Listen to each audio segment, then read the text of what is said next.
Hi guys, welcome back to Nutkin Farm. No tricks this time, this really is Nutkin Farm, and it's the block I showed you in my last video. Only the big difference, if you watched it, you'll notice, is it's now mown. And that was an interesting job. It took the best part of 2 days to do everything. It basically needed 2 passes, one in each direction, to get some of this Soteria down.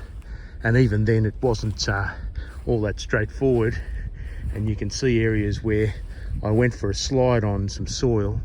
It's still quite wet, but once you've got the grass down in one round, it allows the soil to dry out and you can go over a bit more thoroughly on the next occasion.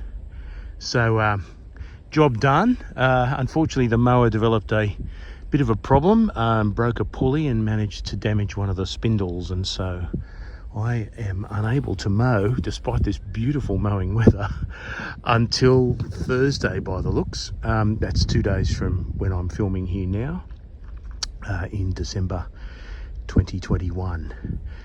But yes, look, it's great to get the block mown. It's great to see the babies again. They're going to need a bit of weeding and some TLC, and I've been persuaded that I've been underfeeding the babies in the field and that I probably need to start applying some compound fertiliser as well as some Osmocote. So that's ahead of me. But going around and certainly mowing up and down the rows, you can see a pleasing degree of crop on the trees. So idle minds, of course. So you've got to find something else to do when you can't mow, and I have something new to show you. I'm back at the farmhouse now, and like clockwork, about 1 p.m. the sea breeze is showing up, which makes every afternoon in summer a lot more pleasant than the temperature seems to be. I'm naturally a Sydney sider, so I used to think of 3 p.m. being the hottest part of the day. Around the northern rivers, I'd say the hottest part of the day is about midday, 1 o'clock, because usually then the sea breeze shows up and gives you some free air conditioning for the afternoon, and it's a lovely clean air as well. But anyway, that's not what I've got to show you. There was a nursery that I do some business with that has sold out to another nursery rather than shut down. But as part of that sellout process, there was a transfer of the ownership of trees. And there were some trees excluded them from the transaction, which are trees that were regarded as being too old, unsaleable. And I got offered them for $6 a tree. Now, normally you're paying around $28, $29, maybe a little more if you're paying royalties. The royalties alone on the licensed varieties with plant variety rights are, I think, $5 for MCT1 and $4 for the GJ R&P. But to pay $6 for a whole tree is therefore a big bargain. And I bet you're thinking, well, geez, what kind of a tree are you going to get for $6? And is it just going to cause you problems if you try and work with them? So I have to show you. Come over and have a look at these babies. Now, there were a few varieties on offer. They offered me some 344s. I said a polite no thanks, probably not in exactly that language. But what I got were some 842s, A38s and 741s. And so just a few videos after promising I'd never grow A38s, I've picked up some A38s to put in as gap fillers. And here's one of them. They've pruned it recently. You can see they've pruned the top and it's branching out the top. It's not an overly advanced tree. If you look at it top to bottom, it actually looks like a saleable quality tree, as are the ones in those square pots there. The 842s for these yellow tags look a little bit like the 842 I planted in the field before.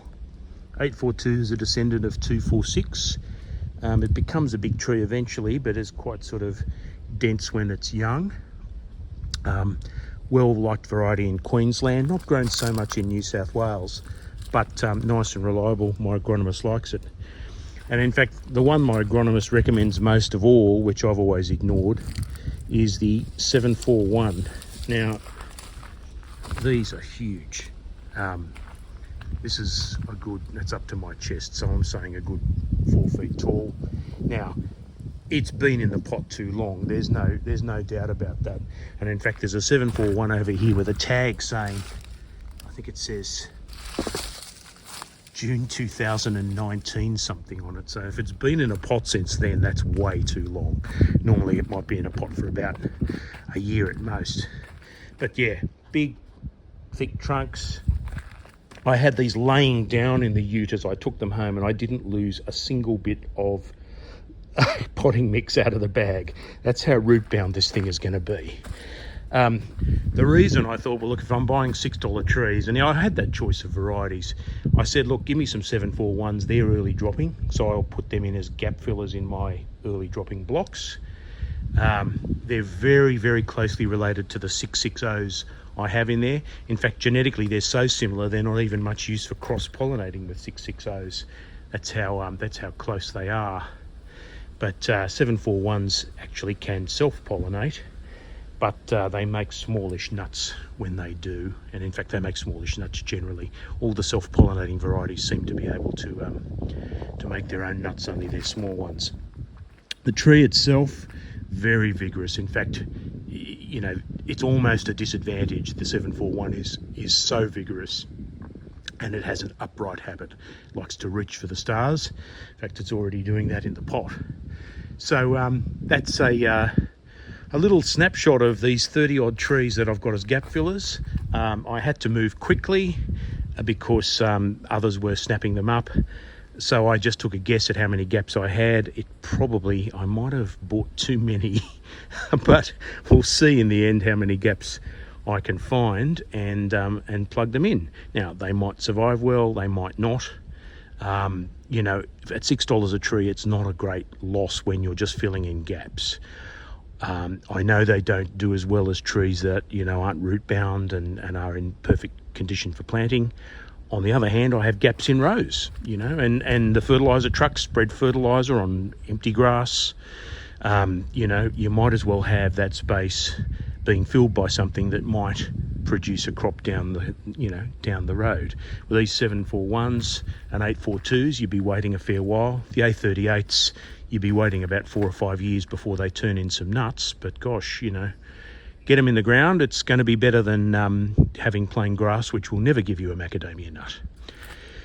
So what do we do to prolong the life of these? Well, I've recently been in discussions with Matty Kelby, who's an expert at planting babies. He's been planting thousands of them. And my rural suppliers at Norco, and you know, just talking around other people saying, what do you do for your babies? I'm still the only devotee I can find of putting Osmocote in the planting hole.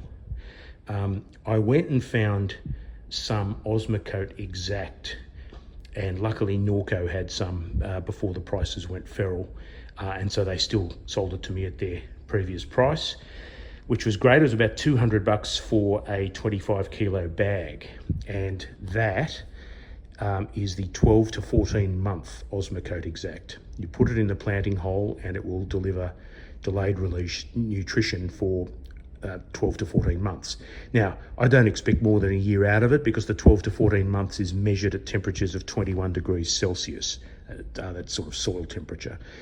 So, you know, there's a lot of the year when it's going to be a bit more warm than that. But, you know, to have that in the soil releasing nutrients and trace elements to the plant is great. Difference between that and the kind of Osmocote you buy at Bunnings, well, one of the main differences is the level of trace elements. But the big difference for me is what form the nitrogen's in. In the Bunnings style of Osmocote, the nitrogen is in urea form, which is, you know, reasonably quick release, even for sort of the Osmocote, and it can leach away, and it can dissipate fairly quickly. This is in the form of nitrate, ammonium, and normal nitrate, and is longer lasting, better slow release, better for the plant. So that goes in the planting hole. Another common element, chook pellets in the planting hole. I did use Seamungus. I've switched to Organic Life, partly because the price is better, and it's got some added chemical boost, including sulfate of potash, so potassium sulfate, which is good for early growth of plants. It's organic certified. That's not why I buy things, but you know, it is pretty good in the planting hole. And it still has things like seaweed and blood and bone and other good things in it. So that's going to be in the planting hole as well. And finally, a tip from Maddie Kelby, and also in some other stuff I've read, water crystals in the planting hole. Teaspoon of those, and you are giving the plant ability to store both moisture and some nutrients as well. It will actually hold some water soluble nutrients as well. So, you know, we don't lack water here at the moment, but certainly next spring, you know, these crystals last a few years. It will help tide a young tree over the early periods. The only time you can really do this is when you plant. So teaspoon or tablespoon of that a plant in the hole mixed in with the planting soil will do the job. And I know that Matty, for example, mixes it in the water that he puts in the planting hole when he's backfilling. I might actually copy him doing that, although I'm going to be using sea sol or a seaweed emulsion to feed them with, because seaweed protects against both transplant shock, plus gives a great hormonal boost to the early growth of the plant. Very good for anti-stress, but just very good generally for root growth.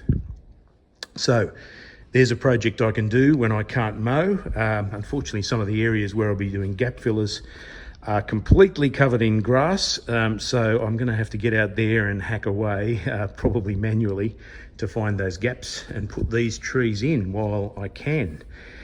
That's my update for now, guys. Thanks for watching. I know it's not a very long one, but I'll hopefully be back in touch again soon with something else for you to watch. Bye for now.